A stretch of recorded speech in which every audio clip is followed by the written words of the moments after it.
And we're back. Game number 3 of our opening best of 3 of the night. TongFu taking on Vici Gaming. Game 1, all TongFu all the time. Really just kind of took control of things and able to pick apart Vici Gaming's lineup that was predicated so much on 5-on-5 team fight.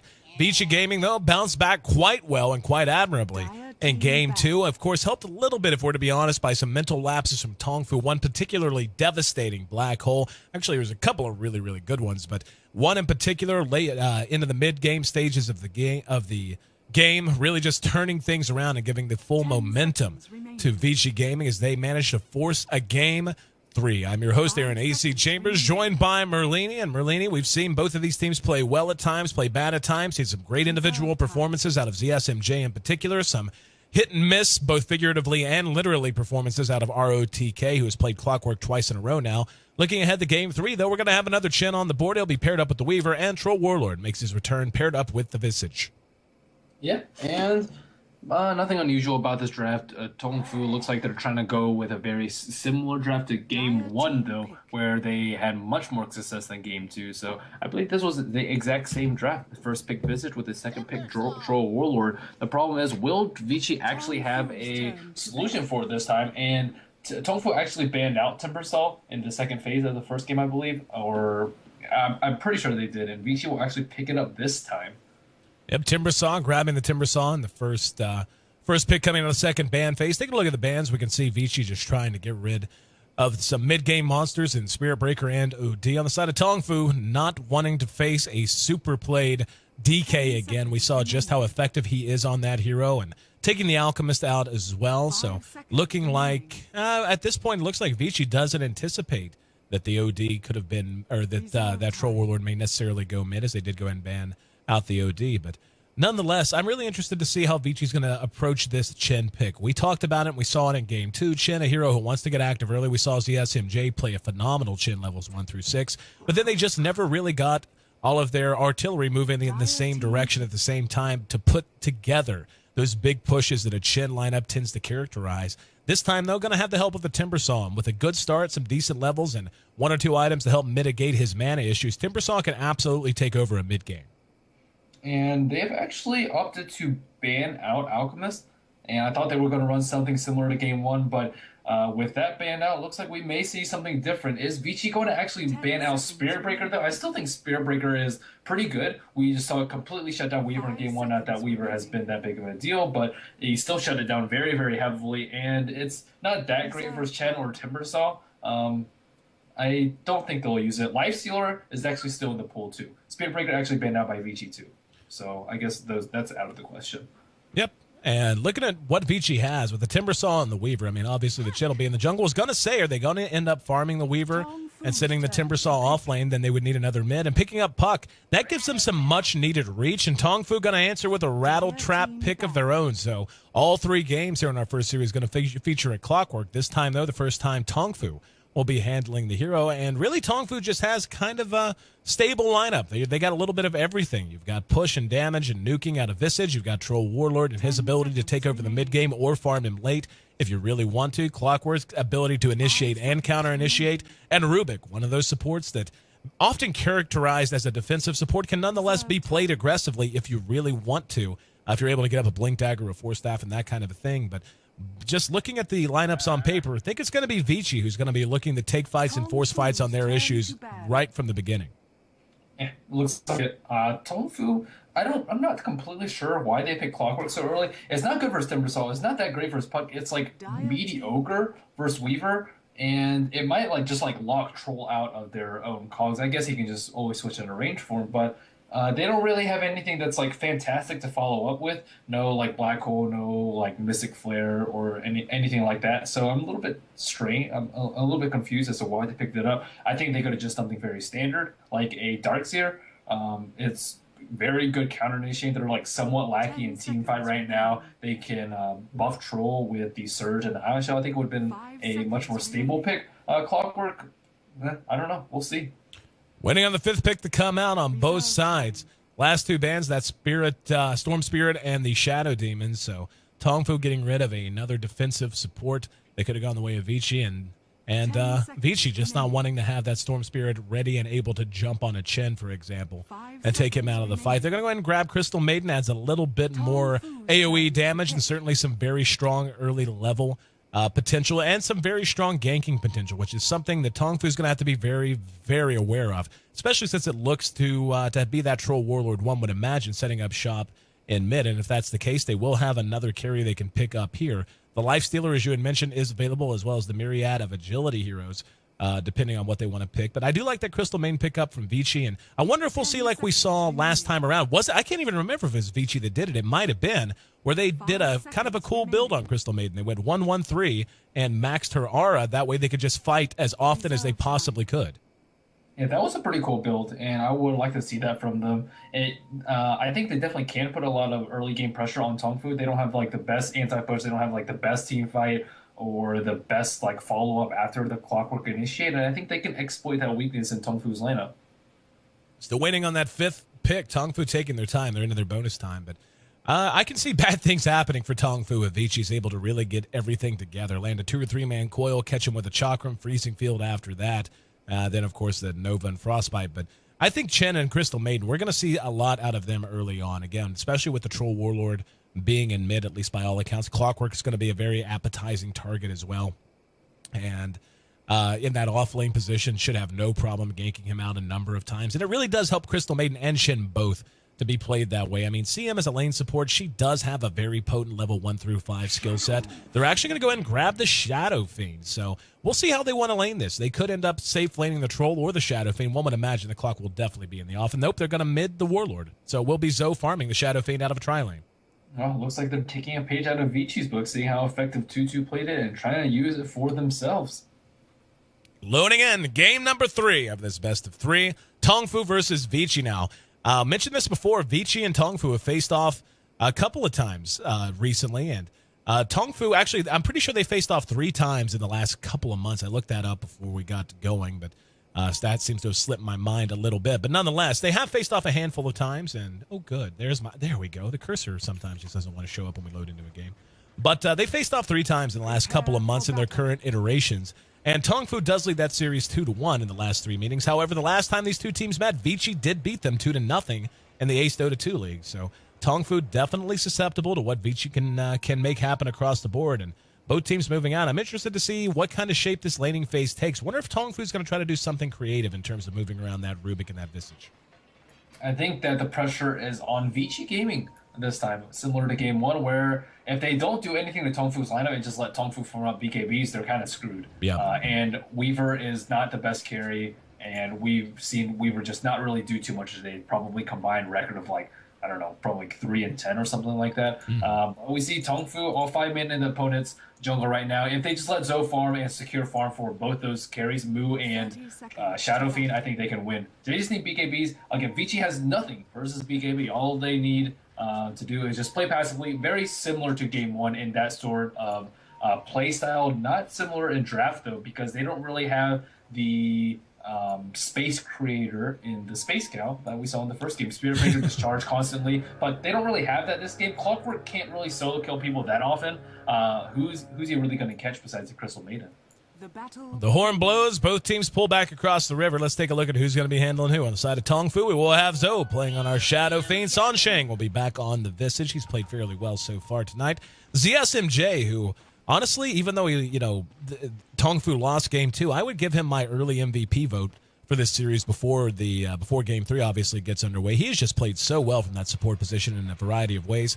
XTT will be handling Clockwork. This is again the 3rd appearance of our Rattle Trap, our Clockwork Goblin. This time though, the first time handled by TongFu. And Moo going toe-to-toe with Super here in mid. Speaking of, Super will be handling the Shakespearean Wonder and Puck. Our Chen will be played by Fenrir this time. We'll have the Timbersaw played by ROTK as he finally gets to play with a different hero throughout this best of 3. And we're going to keep an eye on him as Sansheng, just going to trade some pain with him, no big deal. FY in the meantime, handling our Crystal Maiden as he helps zone out the Clockwork, and Tutu getting the farm here in the safe lane on the Weaver. Yep, Sansheng just being annoying in the back, but ROTK, he has a Stout Shield, he has reactive armor, looks like he'll be okay, but unfortunately ROTK not picking up any experience in the meantime. Zoe forced a last hit under tower with a level 1 Shadow Fiend, but looks like he's already doing very well in that regard with 6 CS to his name, but he's gonna have to burn through a lot of tangles. Look at his HP right now, my goodness. Face tanking a lot of it, just trying to make sure he doesn't allow too much damage to be done to the tower. ROTK coming over to try and mess with the pull and did manage to do so. So finally, got to get some. Actually, he's going to be telekinesis and thrown into the ward spot, trying to find a way out. Now he's in trouble. He'll have to go past the creeps. Shadow Fiend's making his way over. There's going to be the Grave Chill and the Stomp. What the Centaur? Little RNG hatred coming out from the Centaurs. The SMJ is going to have telekinesis again. He's going to be able to grab him. Sansheng's there. Another Grave Chill and first blood on the board. Tell you what, right here, he's going to end up dropping. You need to go save this Centaur because he helps you out a lot. Nope. Zoe says, sorry, brother. We take advantage of folk that way. Centaur getting the stomp down and helping to secure that first blood. TongFu gets the lead. MVP Centaur right there. Zoe off to a fantastic start with first blood, grabbing that Centaur. He doesn't have the most CS right now, but I expect him to have a huge impact this game. Gold lead, about 500 in lead of TongFu. We haven't talked too much about the supports on top. FY doing a little bit to zone out XTT. XTT only sitting at level 1.5 right now, or 1.5 rather. FY has managed to pick up 2.5 along with Chen, who is actually a little bit under level 2. So we see him out leveling the Chen. Actually, I guess that she just pulled a little bit. I'm actually very surprised that she didn't pick up Arcane Aura because I don't think that they can get a kill on XTT even with this Frostbite, but maybe they'll prove me wrong. Shikuchi, not enough mana. Not going to have enough mana. If he had just enough, if he had another 20 mana, that kill happens. They did get the kill. Okay, well, it was a fantastic choice picking out level 2 Crystal Nova in that case. Yeah, damn. Thought that fight was over. Instead, Crystal Maiden locks it down, and VG makes their way onto the board. So, going to be a third game in a row where we've seen Clockworks kind of struggle out of this off-lane position. And up at top, ROTK level 2.5. We're beginning to see TongFu maybe look to go for another kill sometime soon.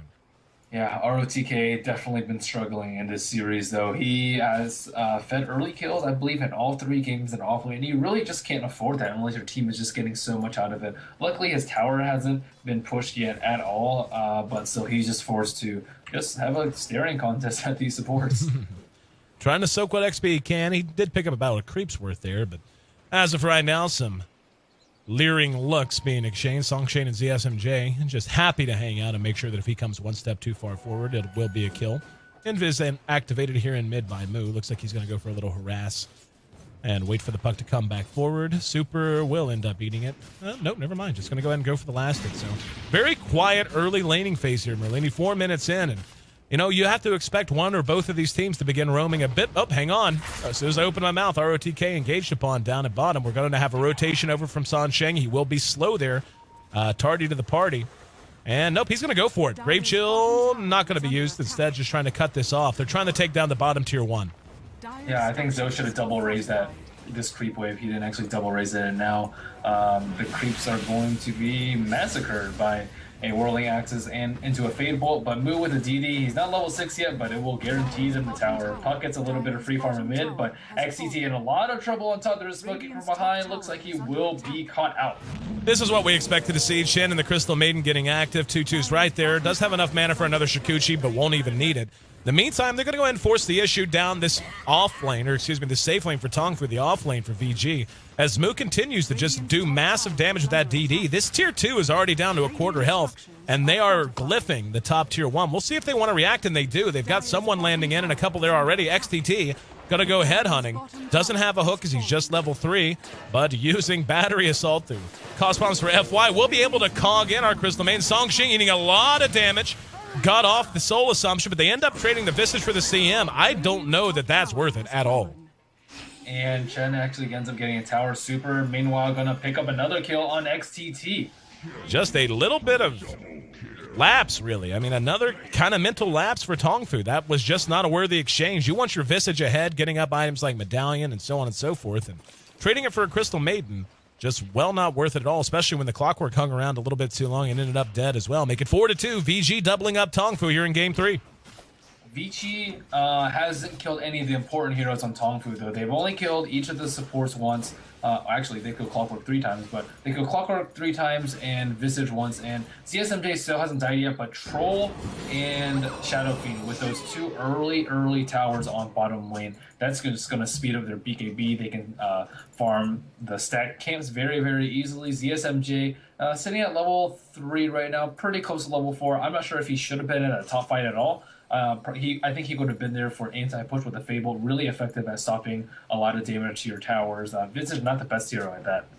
Mu finds himself an Illusion Rune. Both teams happy to just go ahead and fall back and farm a bit. 2-2 is able to just play very far out here with time lapse, and he's already got his Perseverance up, so should be having a much better game on this Weaver this time around. Take a look at the early CS board. We can see the Shadow Fiend is right where he wants to be, sitting atop. He's got 40 CS at coming up on 7 minutes in, so very nice farm for him, including pushing down those bottom tier 1 and tier 2 towers. 35 CS, the equal for 3 heroes at the moment, the Puck, the Weaver, and the Troll. After that, just kind of a grab bag, but Chen is doing all right as well. Chen currently sitting at just short of level 5 as we get to 7 minutes in, and already has brown boots and about 900 gold to his name. Not shabby.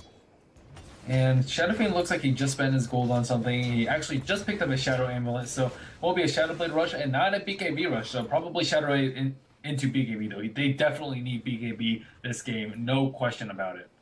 Desperately needed pair of arc boots coming out for ROTK, give him a little bit more movement speed. And going to try to finally get a little bit of farm going. He's actually got 15, which isn't embarrassingly bad. Super here with 37 has been doing a pretty solid job against the Troll Warlord as well.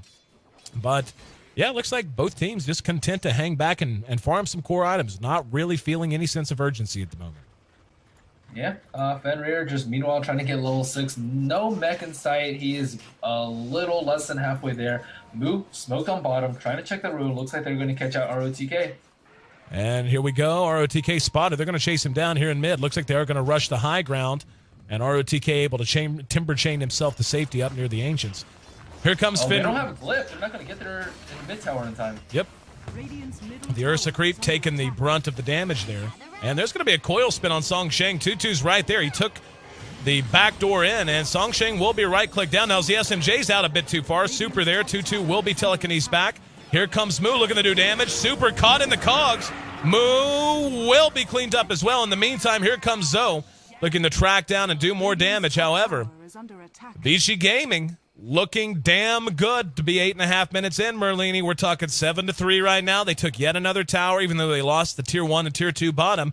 They are making things happen on the map. They're playing this Chen the way you and I have talked about. You have to be active. He has to always be accomplishing some goal. And so far, he's been a part of some very important engagements.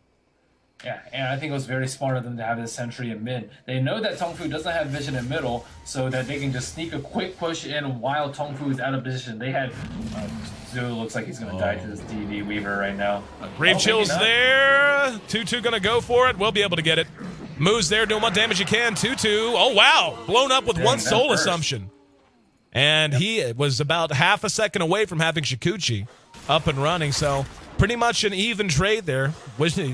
And that's the shame is, he didn't even overextend. It was just very heads-up play coming out of TongFu to catch him out, trying to get away after the kill. Weaver bought his power treads right before, so not a big loss for him. For that last fight in the T1 push mid, Sanjang was just completely out of position. He was like sitting right here, and they just circled around from up this hill while his teammates were in this area over here. So I'm surprised that he's been there. Visage, we saw him, 10-2-10 the first game. Already he has the same amount of deaths with absolutely 0 kills to his name. ROTK trying to get himself together down here. He's finally being left alone to just farm and grab some XP. Shot. And Invis actually going to be picked up by Super. We'll see what he wants to do with that. In the meantime, looks like VG may be ready to make something happen as well. There we go. They do find a coil on ZSMJ. Sentry goes down. And here comes the ulti. Mu wants to re-engage and will try to do so. Soul Assumption on the Super, not enough to kill him. Cogs go down, locking Mu down on the low ground. Very unfortunate. XTT misplaying that one pretty badly. And now ROTK, Timber Chains up, slows down XTT and San Sheng. There's going to be no jaunt, actually, 2-2. Right on the Clockwork's tail, though. That should be more than enough to track him down as we see one TP does secure him, though, some safety. Actually, no, it didn't. So 12. RTK coming in with the chakra. Yeah, very well done. I thought that we saw one get TP'd out, but not the case. 12-4 now, and really a big, big misplay coming out of XTT, trapping the troll away from any path of escape. And after that, Vici just pursued him down and ran him down like the dogs they are. Yeah, Clockwork, I mean, he's just not as effective as a pick as he was before, especially if you need heroes that actually need to get to heroes inside the cog. And it's kind of like Fissure, where a poorly placed one can just absolutely screw over your team. So XTT has to be a little bit more judicious about when he uses them. VG just looks like they're sweeping all the T1 towers. A very good find by Puck there, just coiling out ZSMJ when he was out of position and forcing TongFu to fight there and incur even more losses. Here we go. They're going to try to take the tier 1 mid. And they're not overcommitted to it, though. Ready to pull back immediately. This forces the reaction coming out of VG. Mech is done on Chen, so he has that plus Hand of God ready to call up on Coil. Back off cooldown for Super, as well as Tutu's time lapse, of course.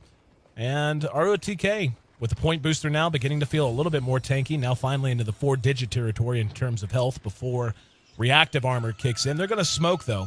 And this should be a free tier 1 bottom, really. If they just run down there and get down there undetected. Shadow Blade done on Shadow Fiend, but this is sketchy territory right now for TongFu. They're falling behind, and the movement of VG, in my opinion, is just better. Shadow Fiend didn't actually have the Shadow Amulet in his inventory, so I think that they can completely catch Vici off guard with a Shadow Blade into a Requiem. Unfortunately, he's actually scouted out right now, and he's only level 9, so it can't make that big of a difference. But he has to get BKB. It's still going to be like at least another 10 minutes until we see it on him. But in order to take these team fights around, I don't really think they can until they farm out BKB. So it's just more of a split push. They can actually push faster than a Chen even because of the battle trance. But unfortunately, they're just a little bit too far behind them. There's a hook, and yeah, he hooked into a creep, it seems like. And we're going to have a coil go down on Moo. TPs are coming in. Moo snaps the coil. Tutu's on his tail. There's the silence. Still moving very, very quickly with that haste rune he popped. FY just wanders into the wrong part of the woods. It gets completely obliterated. But the rest of TongFu continuing to retreat. They are going to be able to track down Songsheng, perhaps. There's the jump. Oh, nice stun from the familiars. Chakram comes up short as well. And still not enough. Tutu able to just pursue him so efficiently with Shikuchi. And XTT going to drop some cogs. Timber Chain actually comes up short. The orb does not, though. So they end up trading support for support. Crystal Maiden for the Visage that time around. 13-5. VG keeps all of their towers up and running, and now heading towards the Roche pit.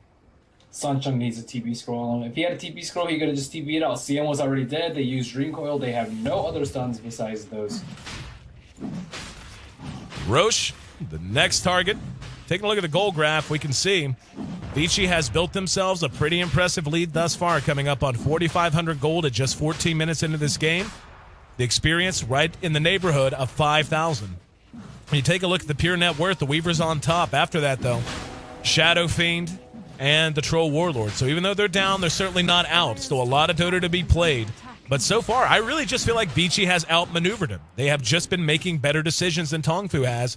And TongFu's been playing fairly well, but I think this plagued them in Game 2 as well, and why Vici was able to capitalize. They have the personnel to accomplish the things they want to do. They're just coming up short in the execution department.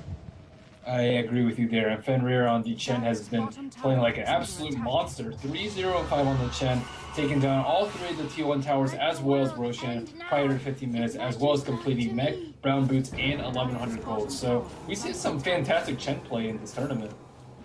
League, rather. Oh, yeah.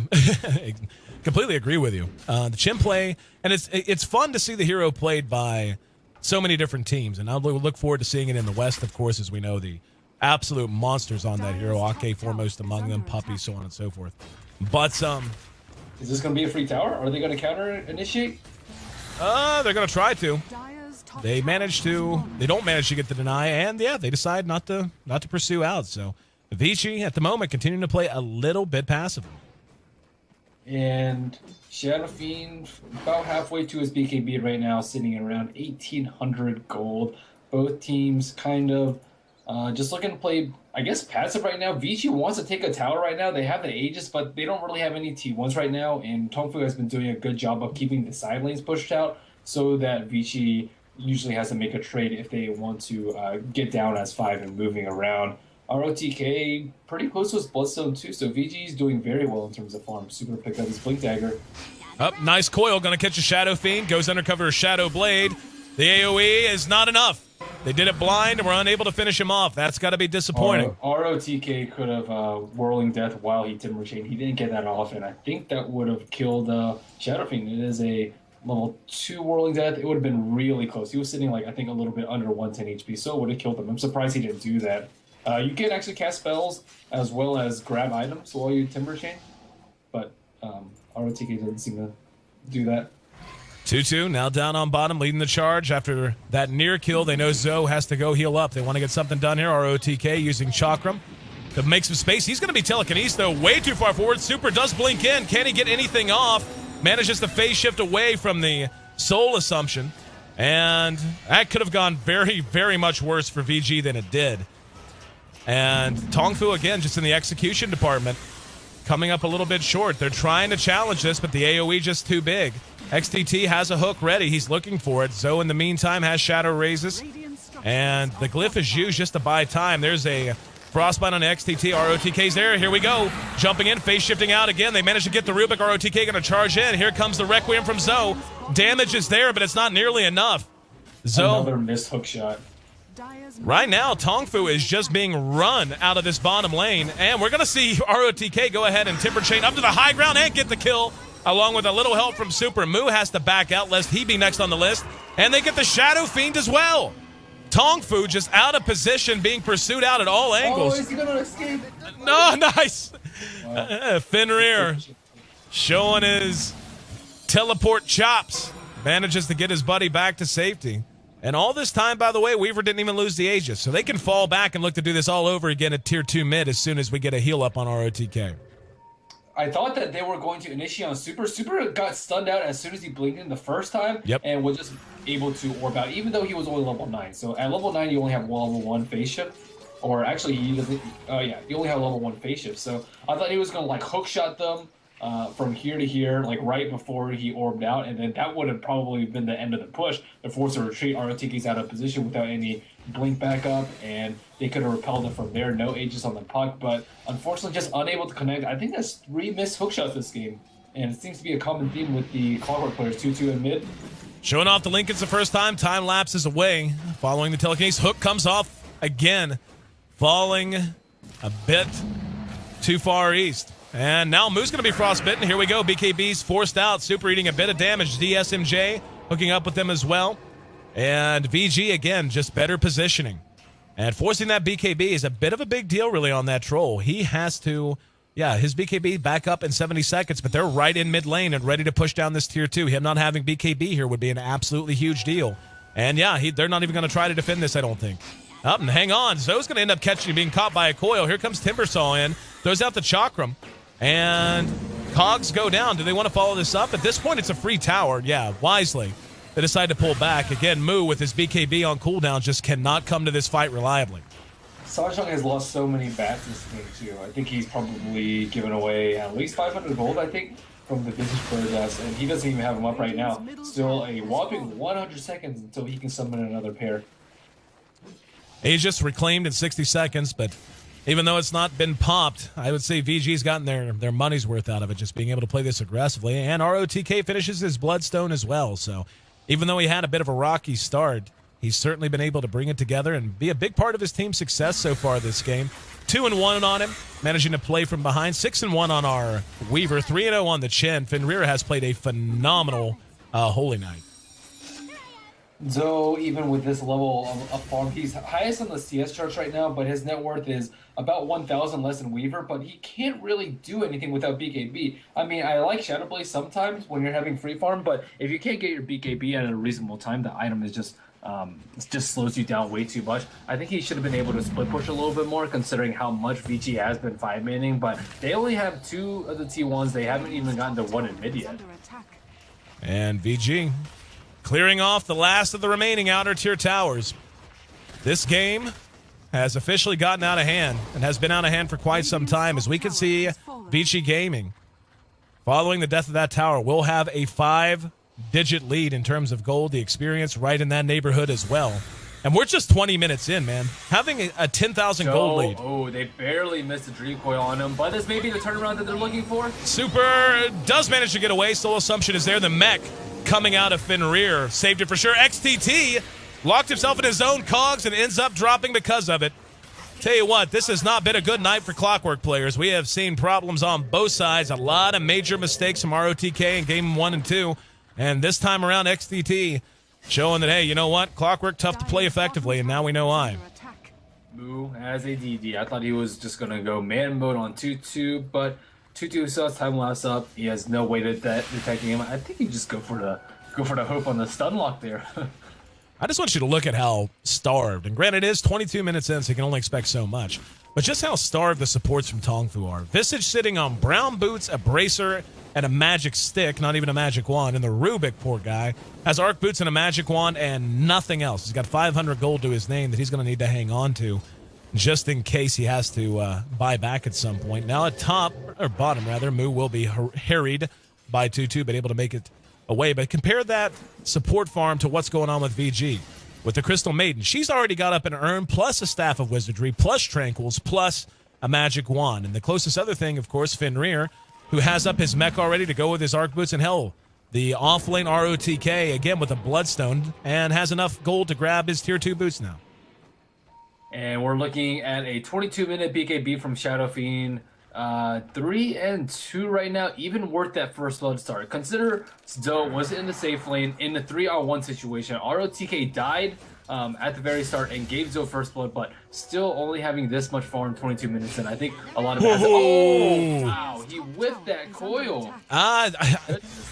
He threw that about at max range. Had to be damn near max range. So I don't know if he whiffed it or if he just literally could not get there quick enough, but nonetheless, Zoe managing to dodge a bullet there, to dodge a coil, to put it more accurately. TongFu hanging in at least a little bit longer. Again, the gold and the experience is actually leveling off a little bit, so at the very least, TongFu does have what they need to stop the bleeding and force VG to close them out. But Weaver now adding a Desolator to his inventory. Tell you what's going to be a very sad face Shadow Fiend is poor Zoe. With only a Shadow Blade and a BKB, he's going to have very, very little armor, and he is going to be right-clicked to pieces by that Weaver. Yeah, Toto is just farming wherever he wants to, able to harass a troll out of his own jungle. And now finally Weaver, I mean, we've talked about Weaver and Clockwork not having much of an impact in this series, but Weaver finally, for the first time, 7-1-7, doing phenomenally in terms of form. 23 minutes, Lincoln's Treads, that is very respectable combined with the Desolator. And as we can see, stats don't lie. 39-1 in Pro Dota 2 when a Weaver has a Lincoln's and a Desolator up by 25 minutes. Last I checked. So desperate right now, but they can't really do anything. Yeah, exactly. It's another situation, and it's the mirror of what we saw in game 1. Sometimes you just get behind to the point that you literally your fate's no longer in your hands. You just have to wait for the inevitable push and hope the enemy makes not just one mistake, but a series of mistakes that opens the door for you to get yourself back into this. And again, we're just 24 minutes in. This has just been a complete drubbing that VG has applied to TongFu.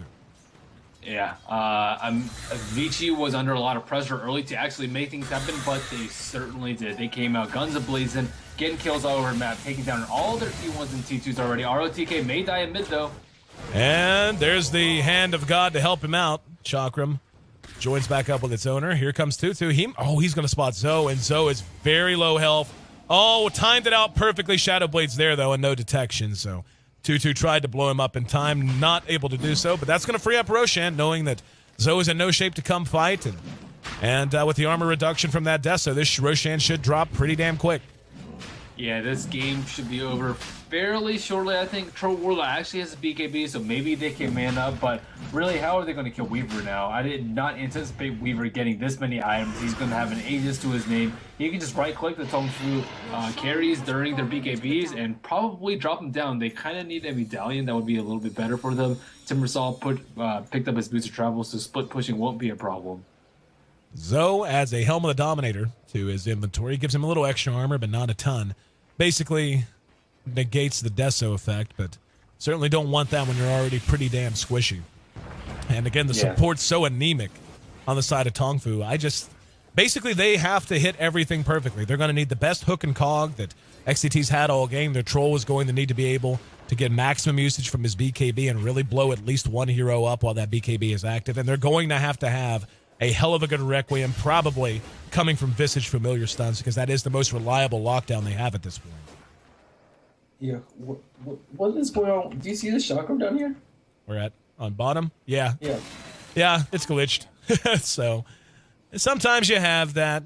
And in mid, Moo's actually spotted out. Oh, wow. Trying to force staff the chin creep, and the Centaur unfortunately got a little sideways and ended up running his big snout into a tree. But that was actually a nice effort. That would have been a sick-ass play if he had managed to do it. Hang on, there's a silence on the move. Coil got two.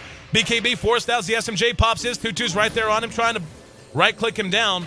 And here comes Zoe back up. They are going to go ahead and pull back. We can see the Wildkins doing their work with the Whirlwinds. And ROTK, another Chakram out, just trying to make space within the crack. This stairwell leading to the tier 3, and they're aboard. Fenrir up. Here's the Requiem. Did very little damage, and they were in no position to initiate off of it. There are two BKBs down now, though. Tutu didn't even have to use any cooldown when he went in here the first time, so under a lot of trouble. And we're going to see the initiation. Timbersaws there. ROTK taking a lot of damage, and he misses the Timber Chain. In the meantime, they do clean it up. XDT taking a bit of damage. We see Troll going one-on-one. Hand of God blown as Moo went on one-on-one with Tutu. There's the Lincoln's pop. Chakram out. Not far enough. And TongFu really doing a fairly admirable job. Now they've lost the familiars, though, and those are going to be down for a while as Vici is down for 12 more seconds and 45 seconds till he can resummon them. And Vici Gaming, in the meantime, will have Mech back up in 5 seconds. So they're going to be able to take another run at this. Here we go. Moo, force-staffed, and going to guess, trying to force-staff him out. He managed to get himself sideways enough, and Moo in trouble. Here's Super.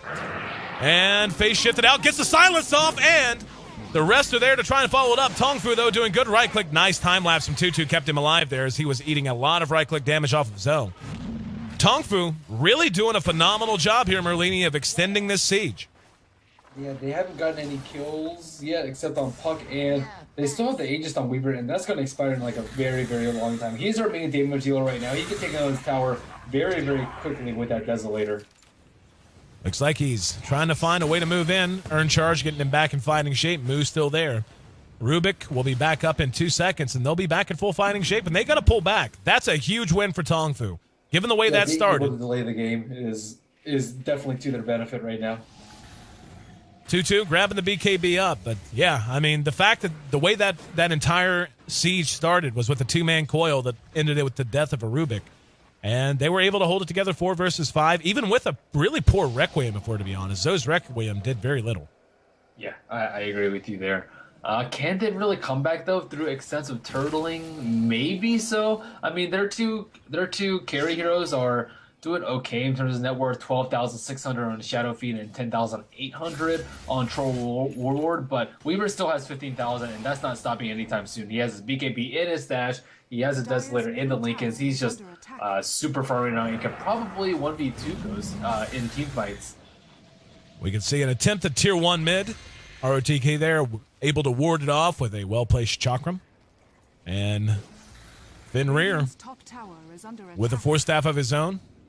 And, wow, Weaver's actually going to get at least one familiar. And that's going to force the burrow from the second. Tutu just doesn't care. He knows he is completely safe at this point. Aegis. Here we go. Yep, and the familiar does make it to the hike. Nope, never mind. Able to track it down with the Geminate attack. Looks like they're ready to make this happen one more time. Super's there with a fresh coil and his Scythe of Ice complete. And if they can catch Zoe here, could be bad news. He phase shifts away. And now going to be telekinesis. Can they bring him back? BKB's up. Super's down immediately. Zoe going to get off with Requiem, and this one's a bit more effective. Fenrir now cogged in. And ROTK trying to do what he can to extend this out, but with Chen and Puck down without getting to use anything effective whatsoever. Rubik getting that last kill even, helping him to hopefully fill out his inventory a bit, but Moo with his BKB on cooldown, as is the Shadow Fiends. They may decide. Really pushing 3v5? As I was going to say, they may decide to do so. They know the BKBs are off, but yeah, they're going to back. So once again, TongFu able to keep this game going. Wow. Well, that was a very good chain of initiation on Puck, but unfortunately, Chen didn't even pop any of his cooldowns. Where was the Hand of God? Where was the Force Stab? Where was the Mech? I agree. Chen ended up being killed inside those cogs with everything fresh. Yeah, he could have saved the puck, and then puck turned around with a sheep, and they could have gone on somebody, but they can't die like that during the BKB rushdown. Looks like it's maybe going to be a free tower. We see puck there ready to initiate. I don't think they know that he has sheep. Here we go. 5-on-5 once again. Vici is not willing to give TongFu any space to breathe. 2-2 leading the charge. Still has his Aegis up. Aegis will be reclaimed right now, actually. So just going to have to rely on time-lapse and Lincolns, like the rest of us mere mortals. But Vici keeping him pinned in. I think Vici has been maybe going for this push a little bit too aggressively. I think they can just pick people off with sheep that push in the side lane, no problem. One thing they are accomplishing, and granted it is costing them a lot, they are forcing the BKB timers on these two very reliant BKB heroes to get lower and lower and lower. 7 seconds now on both the Shadow Fiend and the Troll. 2-2 will be caught out. Telekinesis. He had his Lincolns popped and time-lapse BKB. Moo gets hexed. Unable to follow it up with any damage, though, and Hand of God popped just to make sure everyone made it out intact that time. Bit of a missed opportunity as they got the target they wanted in Moo, and they spent a BKB as well. But in the end, guess who didn't pop their BKBs? Moo and Zoe.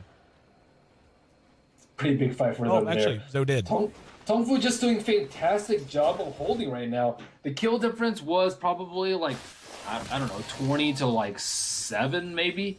So like we're looking at his kill score like 13 to 14 difference before the push. And now TongFu managed to pick up a couple kills of the own and stop the bleeding in the gold graph. It's sitting around a steady 14,000 for the past few minutes. They almost managed to kill Weaver before he popped his time-lapse and BKB. Roshan will respond in about 2.5 minutes time. Does TongFu feel comfortable enough to venture forth and do something that looks like it with this smoke? And they're going to go for the Tier 1 mid. This Tier 1 mid has been standing for quite some time. There's the Chakram out. Visage Familiars trying to do a little bit of damage before the retreat. Moo heads way north. The rest of the team pulls back across the river. And once again, Vici not afraid to just rush down mid and try to make something happen. Super with all of his cooldowns ready. FY, same story. Fenrir will have Hand of God up in 60 seconds. They're throwing themselves like against the wall over and over and over again, just trying to force the issue in middle lane instead of just split pushing, apply a lot of pressure on the sides and just looking for a really good blink scythe kill opportunity. We are getting into the later stages where, I mean, just 30 minutes in, still technically mid-game, as our glitched out Chakram continues to look really awesome just spinning on the ground there. I wonder if TongFu sees that. I assume so. Yeah. In the meantime, though, Vici, I still feel, need to do if they do want to play a bit more passively, like you said, in split push, they still need to really aggressively take away avenues of farm from TongFu. They need to make sure there is no room in the jungle. Make this bottom lane a complete bad neighborhood. Make it that alley that everyone knows in their hometown where you just don't go down it anytime past a certain time. And here we go. BKB's going to be popped. Moo's going to TP away and be able to make it. The right click just not there. TongFu is responding in force, though. Zoe there leading the charge with the Shadow Blade with an entire team behind him. Here. That's pretty big. ROTK. Why didn't they wait for Zoe? I mean, why didn't they wait for ZSMJ? Zoe just like walked up there, whacked him, even with a couple of smoked heroes behind. They telekinesis. You wait for the Timber Chain, the Hook Shadow, and hopefully you can burst them down within 4 seconds time. But ROTK venture forth again. And yeah, ROTK just playing. Moo on bottom just gets decimated by Super Blink Hex with 2-2 focusing. This is exactly what they need to do. Wait for TongFu to get comfortable, even farm like down here, half a screen outside of their T3, and just not make them feel safe. And this way they can limit the farm while picking up some farm themselves. Oh, so BKB. Yep, forced by the Frostbite. Look at the right click coming out of Super and 2-2. Super aided by that double damage rune, hitting for 266 damage right now. And ROTK and Fenrir are going to rotate over. There is no buyback. Or there is buyback, I should say, for the Troll, but yeah, it looks like they're not that interested in forcing it. Roshan will be up soon, and looks like that's going to be the priority. Just get another Aegis, then go back to split pushing. Yep, they can just slow play it a little bit. Maybe get like an MKB up on Weaver. It will help with the Talisman Evasion already up on Shadow Fiend. It'll also bypass like a lot of the armor build that these few heroes are going. Timbersaw, if he finishes Shiva's suit, that'll help mitigate a lot of the physical damage from Shadow Fiend and Troll Warlord. Once they get these items up, I think they can make a base push, especially with the Aegis and Cheese. But looks like Weaver's actually going for a Butterfly instead. Yeah, the Butterfly pickup, I mean, it makes sense. You get the dodge against the Shadow Fiend and forces him to buy an MKB if the game goes late enough. It certainly helps out against the Troll Warlord with his attack speed if you are able to isolate the Weavers. So can understand why. And, you know, of course, it always helps having that extra little bit of armor and a little bit of damage that comes from the pure agility game. 22-9, one-sided as hell. 15,000 gold. Now the advantage for VG. TongFu, nonetheless, has managed to keep breathing and keep extending this game. And we'll see if they can do it one more time. So it looks like VG's ready to push down mid this time around. Or push down bottom, I should say. MKB also helps versus this chance on Troll Warlord. Not that it's that big of a deal because you'll be BKB most of the time during important parts of the fight. But they're not going to wait for the butterfly. It's going to go straight for it. I think their main priority at this stage really has a lot to do with just trying to contain Mu and contain Zoe. And even though, hang on, nice side device. Zoe's down immediately. That's what they needed. ZSMJ next on the list. XTT is gone. Here comes the Troll back in. Their last hope is Mu. And Zoe back up following the buyback. Can they run him out of here? There's going to be a nice hook shot by XTT. Fenrir will end up dropping. Now Mu pursued out. Super's there. Hits with the waning rift. 2-2. One more right click gets the job done. So they end up trading 2 for a team. Triple kill for Super. Buybacks forced out there. And yeah, it looks like they may want to go ahead and pull back, though. There is an Aegis on 2-2. Like, it makes sense. Yeah, they're just going to slow push this. Let 2-2 run up, peck at the tower, run back down if they try to initiate.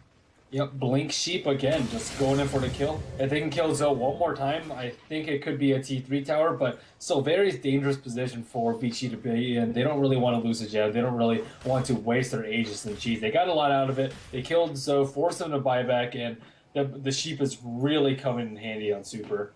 As long as they can keep as long as they can burst them down before BKBs with the Blink Sheep, then things will continue to go well for VG.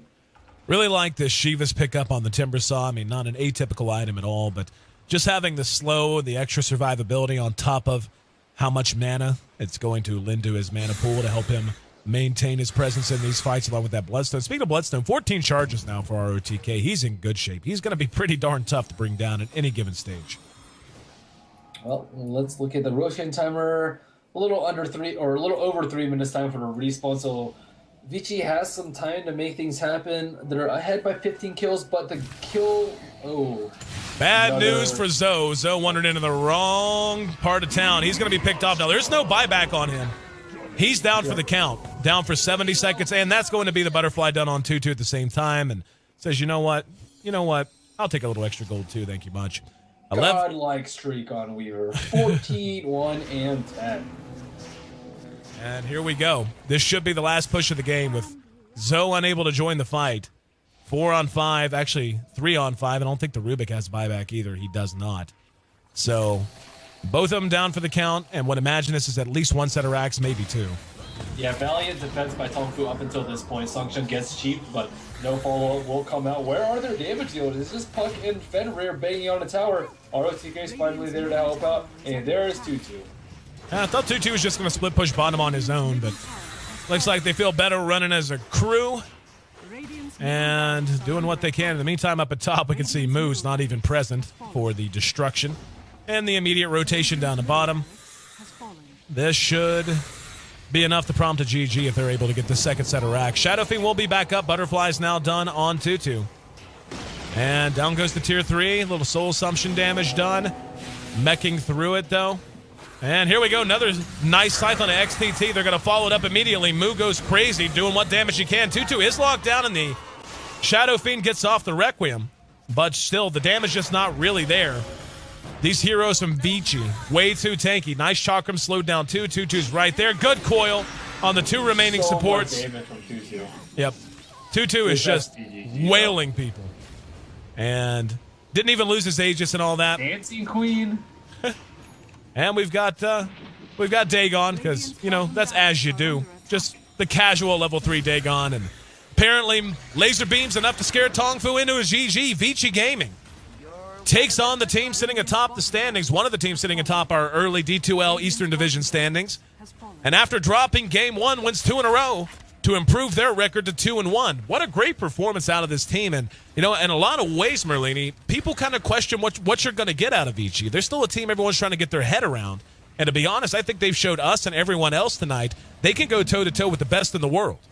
Yeah, ROTK, like, sure, he dies a couple times early, but he just so big and bad in these mid-game fights on a hero like Timbersaw. And Clockwork, I'll just say, just did not do very well. But aside from that, Vici played very, very well. They have a pretty deep lineup, too. Like, we saw Federer just absolutely massacre people with his Chen in the early game. Last game, we saw FY on the Enigma making big black holes, even without the help of Naga, Siren Ultimate, and Super just the most consistent player, farming up a sheep this game, highest on net worth on DK last game too. 2-2 farm fantastically. They just have a very solid roster, and I think people underestimated the strength of their lineup. Couldn't agree with you more. And Vici, I'll tell you, when I look at Vici, they had some problems. ROTK, as you mentioned, had some struggles here and there. But in the end, when one player struggled on Vici, there was someone else there to pick up the slack. And that's really what characterizes the best teams in the world. TongFu, all the talent in the world, just really couldn't get it together. And look at 0-8 for San Cheng. Visage, usually a support that is going to be able to tally some kills early. Just really a struggle for him. Never even got past Brown Boots and Abrasive. Was sitting on that for the entire length of that game. Nonetheless, our first series is in the books, make it a 2-1 victory favoring Vici Gaming. 33-11. They tripled up the kill score of their opponents here in Game 3. 40 minutes, 57 seconds. The final game time. I'm your host, Aaron A.C. Chambers. Once again, guys, thank you so much for tuning in for day one of our second weekend of broadcast here at the Eastern Divisional on the HyperX D2L. Merlini joining me for the analysis. We'll be back in just a few moments, about 20 minutes, I think, give or take, for our second series of the night. Stick with us. We'll be right back.